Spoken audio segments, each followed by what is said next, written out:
Sharing the apartment with Ashley had seemed like a great idea at first. She was everything you'd want in a roommate, funny, organized, easygoing. And then there was her smile, that easy, radiant smile that lit up the entire room the second she walked in. I couldn't help but feel at ease around her. Or at least, that's what I told myself. But there was something else, something about her that always sat just beneath the surface, making my stomach twist in ways I couldn't quite explain. It wasn't anything obvious, nothing I could put into words, but it was there. Sometimes, I'd catch her looking at me for just a little too long, her gaze lingering in a way that felt heavier than it should have. Other times, I'd feel her presence beside me, this almost palpable energy that seemed to fill the space between us, even when she wasn't saying anything at all. At first, I'd brushed it off, chalking it up to my imagination. But it kept happening. Those lingering stares, those fleeting moments where the air between us felt different, charged with something unspoken. I tried to ignore it, tried to keep things as light and easy as they'd been in the beginning. But the more I noticed, the harder it became to pretend that there wasn't something more. It was close to midnight when I finally collapsed into bed, exhausted from the long day. My body ached, my mind foggy from hours of work and errands. All I wanted was to close my eyes and let sleep pull me under. The soft hum of music drifted from Ashley's room, faint and soothing, a reminder that she was still awake. I didn't think much of it at first. Everything felt calm, normal. Until I heard the sound of footsteps in the hallway. They were soft, barely audible over the music, but they caught my attention anyway. Something about them felt different, deliberate, like each step was measured, careful. My eyes snapped open, and I stared at the sliver of light spilling in through the crack in the door. A shadow moved, and then her voice followed, low, almost a whisper, breaking through the stillness of the night. "Are you still awake?" I blinked, sitting up slightly as her silhouette appeared in the doorway. Her voice was casual, but something about the way she asked the question sent a shiver down my spine. It wasn't the words themselves, it was the way she said them, the softness of her tone, the way it seemed to hang in the air between us. "Yeah," I said, my voice a little quieter than I intended. "Why?" She didn't answer right away. Instead, she stepped into the room, the door creaking softly as she pushed it open.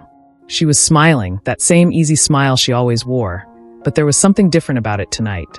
Something in the way her eyes locked onto mine that made my breath hitch. "Just wondering," she said, her tone light as she crossed the room. She didn't ask if she could come in. She didn't need to. She moved with the kind of confidence that made it clear she didn't feel the need to ask for permission. I watched as she perched on the edge of my bed, the mattress dipping slightly under her weight. Her oversized shirt slipped off one shoulder, revealing a sliver of skin that caught the soft glow of the bedside lamp. My pulse quickened, and I felt an uneasy heat crawl up the back of my neck. "Long day?" she asked, tilting her head as she looked at me. Her voice was casual, but her gaze was anything but. It was sharp, focused, like she was trying to read me, to figure out what I wasn't saying. "Yeah," I said, swallowing hard. My throat felt dry, and I hoped she couldn't hear the way my voice wavered. "Pretty long." She nodded slowly, her smile never faltering. "Figured. You looked wiped earlier." I wanted to ask why she was here, why she'd left her room in the middle of the night just to come into mine. But I couldn't bring myself to say it.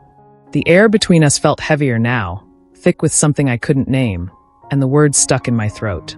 "Do you want me to leave?" she asked suddenly, her tone light but edged with something I couldn't quite place. I shook my head before I even realized what I was doing. "No," I said quickly, too quickly. "It's fine." Her smile shifted, just slightly, and for a moment, I thought I saw something flicker in her eyes, something darker, more intense. She leaned forward, just enough that the warmth of her presence wrapped around me, and I felt my chest tighten. "Good," she said softly, her voice barely above a whisper. I couldn't look away. There was something in the way she was looking at me, something that made it impossible to break the moment. It wasn't just the intensity of her gaze. It was the way she seemed so calm, so sure, like she knew exactly what she was doing. Her fingers traced the edge of the blanket near my leg, a small, absent gesture that shouldn't have meant anything. But it did. It sent a jolt through me, and I felt my breath catch in my throat. "You seem tense," she said, her voice dropping lower, softer. "Are you okay?" I nodded, even though it was a lie. My heart was racing, my mind spinning, and I couldn't figure out what to say, how to pull myself out of whatever this was. She leaned back slightly, her smile softening. "All right," she said, her tone easy again. But the way her eyes lingered on me told me that this wasn't just a casual conversation. Not tonight. Something had shifted, and I didn't know how to shift it back. I couldn't sleep, she said, settling onto the edge of my bed like it was the most natural thing in the world. The mattress dipped slightly under her weight, and I felt the subtle shift through my legs. Her oversized shirt hung loosely on her frame, slipping down one shoulder to reveal a small patch of skin that seemed to catch and hold the glow of the lamp beside me. It shouldn't have meant anything.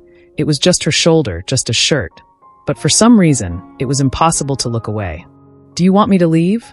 I asked, my voice cracking just enough to betray the tension I was desperately trying to hide. I wanted to sound calm, collected, like her presence here didn't throw me completely off balance.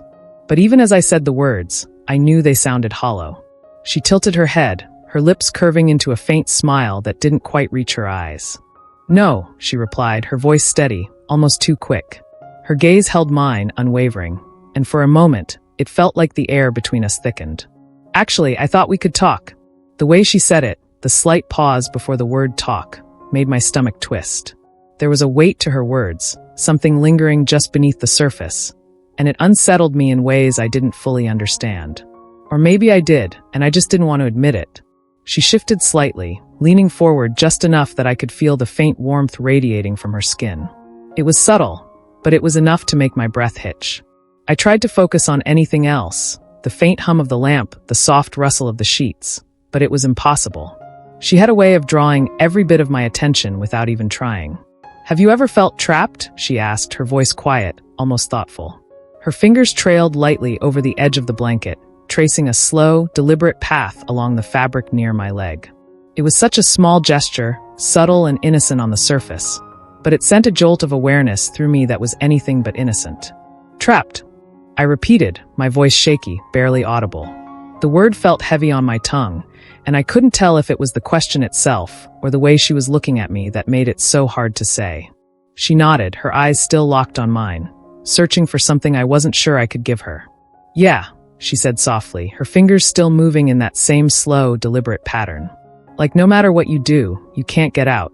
Like there's something keeping you stuck." Her words hung in the air, heavy and unshakable, and I felt my chest tighten as I tried to figure out how to respond. The truth was, I did know that feeling, the weight of it, the way it pressed down on you until you felt like you couldn't breathe. But I didn't know how to say that, didn't know how to admit something so raw, when the way she was looking at me made it impossible to think straight. I started, but the words caught in my throat. My pulse thundered in my ears, and I couldn't bring myself to finish the sentence. She tilted her head, her gaze softening just slightly, but there was still that sharpness beneath it, that quiet intensity that made it impossible to look away. "You don't have to answer," she said, her voice dropping lower, softer. "I can see it." Her fingers stopped moving for just a moment, resting lightly against the blanket, and I felt my breath hitch again. Then slowly, she moved her hand closer, her fingertips brushing against my knee. It was such a small, subtle touch, but it sent a wave of heat rushing through me that left me frozen in place. "Ashley," I said, her name tumbling out of me before I could stop it. My voice was shaky, uncertain, and I hated how transparent I sounded. She smiled then, a small, knowing smile that made my stomach twist. "You don't have to say anything," she said, her voice steady, sure. Her hand lingered where it was, light and unassuming, but the weight of it was crushing. "I just wanted to see if you'd let me." The words felt like a challenge, and my chest tightened as I tried to figure out what she meant. But before I could process it, before I could think of what to say, she moved again, her fingers brushing lightly against the edge of my leg. "You're tense," she said softly, her voice so quiet it was almost a whisper. "Why are you so tense?" "I'm not," I said quickly, the words tumbling out of me in a rush. But even as I said it, I knew she wouldn't believe me. She could see the way my hands gripped the edge of the blanket, the way my breathing had become shallow and uneven. She knew. Her smile widened just a little, her gaze steady and unrelenting. "You are," she said simply. Her fingers moved again, just slightly, tracing a slow, deliberate line along the edge of the blanket. "It's okay, you know. You don't have to pretend." Her words sent a jolt through me, and I felt my chest tighten even more. The way she said it, so calm, so sure, left me completely undone. I wanted to say something, to move, to break the moment before it spiraled any further. But I couldn't. I was frozen, caught in the pull of her presence, and I didn't know how to get out. or if I even wanted to. The silence that followed was suffocating, heavy with things left unsaid, and I couldn't decide what to do. My mind screamed at me to move, to say something, to break the moment before it could spiral any further. But my body refused to listen. I felt paralyzed, caught in this strange push and pull between wanting to run and wanting to stay rooted exactly where I was. Ashley's fingers were still resting lightly on my knee, their touch so soft and fleeting that it shouldn't have meant anything. But it did. It sent heat radiating through my body in waves I couldn't control, each one more overwhelming than the last. My heart was pounding so loudly I was sure she could hear it, but she didn't say anything. She didn't need to. The look in her eyes said enough.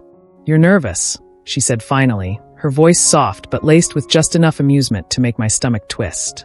"I'm not," I lied, the words tumbling out too quickly, too defensively. But even as I said them, I knew they were useless. My voice betrayed me, trembling at the edges, and the way my body was reacting. The stiff set of my shoulders, the shallow breaths I couldn't seem to regulate, made it obvious that I was anything but calm. Her lips curved into a small, knowing smile, almost as if she was waiting for that exact response. "You are," she said, her tone light, like she was pointing out an obvious fact rather than teasing me. I looked away, hoping the distance would help me regain some semblance of control. But it didn't. She didn't move, didn't take her eyes off me, and the weight of her gaze was impossible to escape. Ashley tilted her head, studying me with an intensity that made my chest tighten even more. Her smile softened, but there was something about it that unsettled me. Like she was waiting for something, like she already knew what my answer would be even though I hadn't spoken it yet. "Don't," she murmured, her voice low enough that it sent a shiver racing down my spine. "Don't what?" I asked, forcing myself to meet her gaze even though it felt like it would unravel me completely. She tilted her head again, her fingers shifting slightly against my knee in a gesture, so small it felt almost unintentional. "Almost. Don't pretend," she said softly. "Don't act like you don't feel it too." The words hit me like a punch to the gut, and for a moment I couldn't breathe. I opened my mouth to argue, to deny it, but nothing came out. My throat felt tight, my mind spinning with memories of every fleeting look, every lingering glance, every moment that had felt just a little too charged to be entirely innocent. She was right, and I hated it. Ashley leaned in slightly, her face just a fraction closer to mine, and I felt the warmth of her breath brush against my skin. "I knew it," she murmured, her voice more to herself than to me. "I knew you felt it too." Her words reverberated in my mind, bringing with them a flood of memories I'd spent far too long trying to suppress.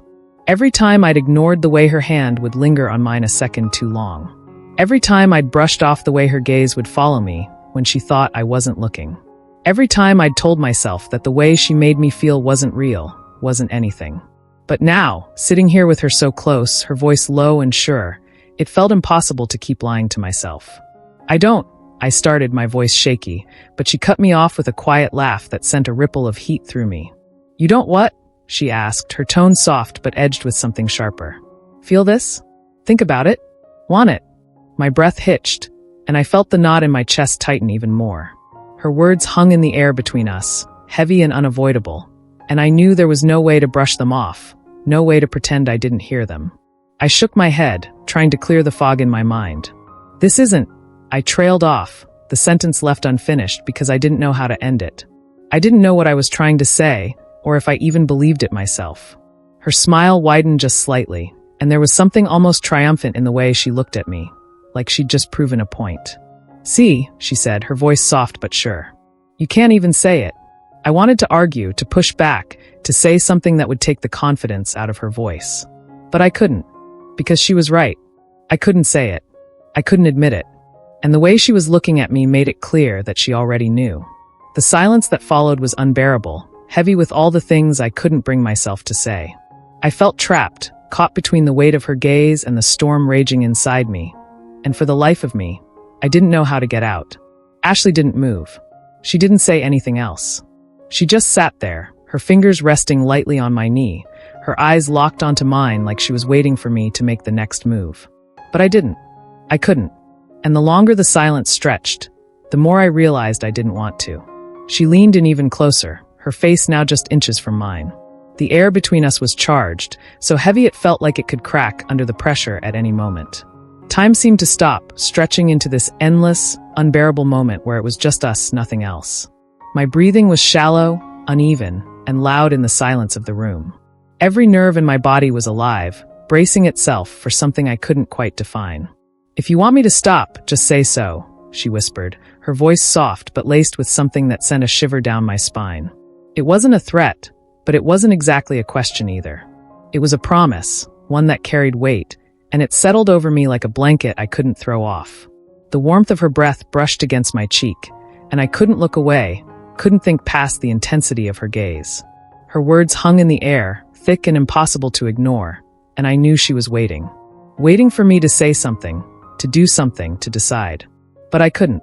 My mind screamed at me to break the moment, to push her back, to say the words that would put an end to whatever this was before it went too far. But my body wouldn't move. I felt rooted in place, every inch of me frozen under the weight of her presence. It was like I was caught in her gravity, unable or unwilling to escape. And then, just as suddenly as she'd leaned in, she pulled back. The shift was jarring, like being yanked out of a dream. She straightened, that familiar, easy smile curving her lips again, but this time it felt different. Softer, almost playful, but with a trace of something darker lingering at the edges. "Relax," she said, her tone light and casual, as if the last few seconds hadn't just turned my entire world upside down. "I just wanted to see how far you'd let me go." Her words landed like a punch, sharp and cutting, and I felt my chest tighten as the meaning behind them settled over me. She wasn't teasing, not really. There was something deliberate about what she said, something that left me feeling exposed in a way I wasn't ready to face. I couldn't speak. My throat felt tight, my mind still spinning, and all I could do was watch as she pushed herself up from the bed. She adjusted her shirt, the fabric falling back into place over her shoulder, and for a moment, she stood there, looking down at me with that same unreadable expression. "You should get some sleep," she said, her voice calm, almost breezy, like she hadn't just shattered the fragile balance of our friendship. "Good night." She turned and walked toward the door, her movements unhurried, as though she had all the time in the world. Just before stepping into the hallway, she glanced back over her shoulder. Her eyes met mine, and for a second, I thought I saw something flicker there, satisfaction maybe. Or curiosity. And then she was gone.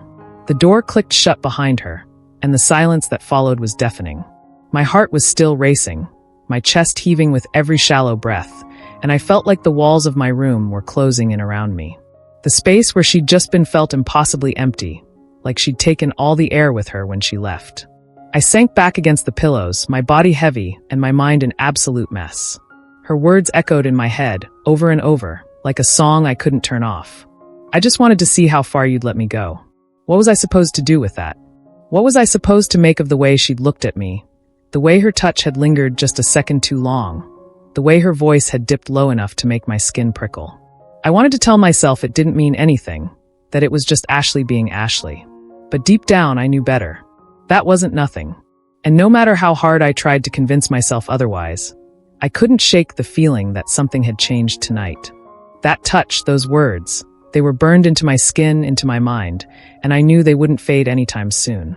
She'd left the room, but she hadn't really left. Not entirely. The weight of her presence still lingered, heavy and suffocating, and no matter how hard I tried to push it away, it clung to me like a second skin. I turned onto my side, curling into myself as I tried to steady my breathing, to calm the chaos in my mind. But it didn't help, because as much as I hated to admit it, I couldn't stop thinking about her. About the way she'd looked at me. About the way her words had made my stomach twist and my chest tighten. About the promise that lingered in the air, unspoken but undeniable. This wasn't over. Even without her saying it, I knew. The way she'd smiled, the way she'd walked away without looking back, it all carried the same weight, the same certainty. Whatever this was, whatever had started tonight, it wasn't done. And the worst part, a small, hidden part of me didn't want it to be.